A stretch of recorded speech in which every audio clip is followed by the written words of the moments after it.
Hey everyone, it's Mrs. Teal, and in this video, I'm going to demonstrate the steps used to create this wild horse expressive watercolor painting.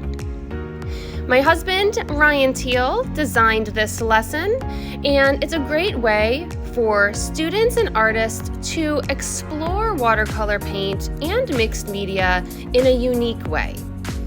Since drawing is not the focus of this particular project, we create stencils first to be traced by our students in whatever placement they choose.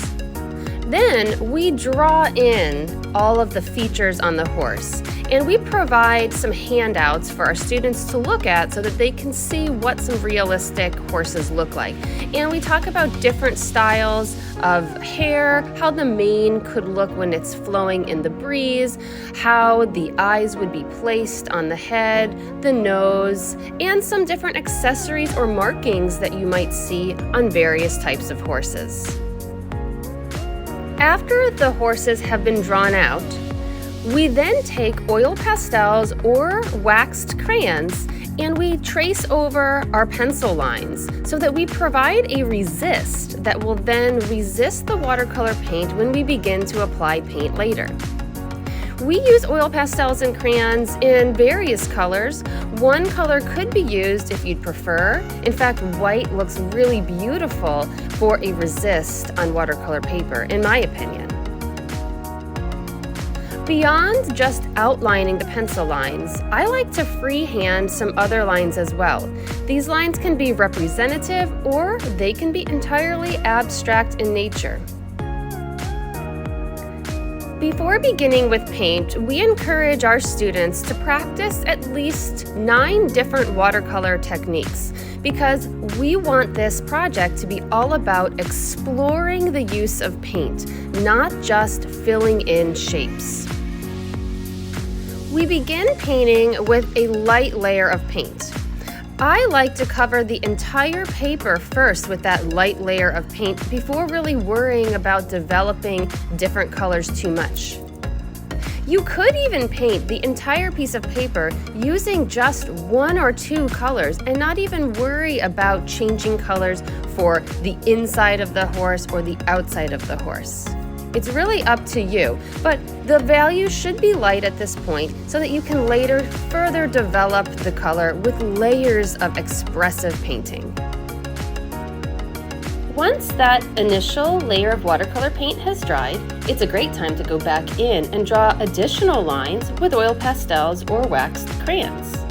These will continue to resist the watercolor paint as you continue with your second layer.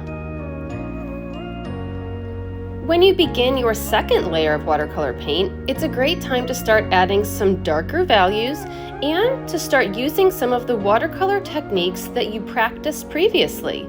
You could try splattering the paint, adding salt to wet paint, using wrap or tissues to blot the paint. Experiment and play. Liquid watercolor paint can also be used. Liquid watercolor paint can be dripped or dropped onto the paper, it can be diluted with water to thin it out, and it can be brushed on like regular watercolor paint from the pan. You can also try using a spray bottle of water and spray the paper with or without the liquid watercolor paint on it and allow that water to drip, encouraging it to drip in the directions you choose by lifting up your paper and controlling the motion or flow of the paint.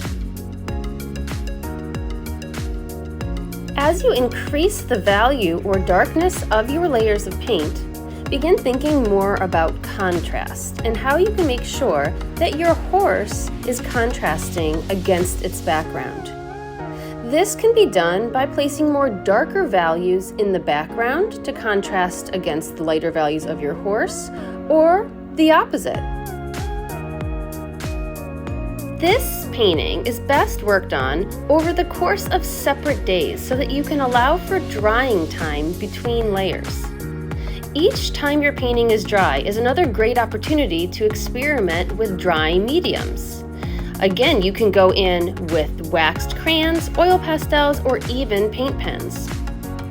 Try to find things that you can stamp with, bubble wrap, Paper that's bunched up or sponges can also be fun to play with. When I create artwork like this, sometimes I find it hard to know when to stop. Each time my painting is dry, it's a good time to reflect and ask, what more could it benefit from?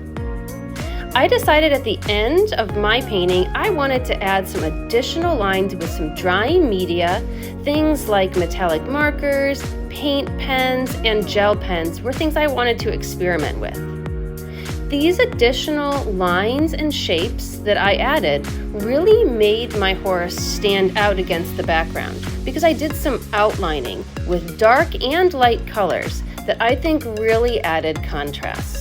For any art students or artists watching, I hope you found this video inspiring and encouraging to help you play with your watercolor paint and experiment in a wild way.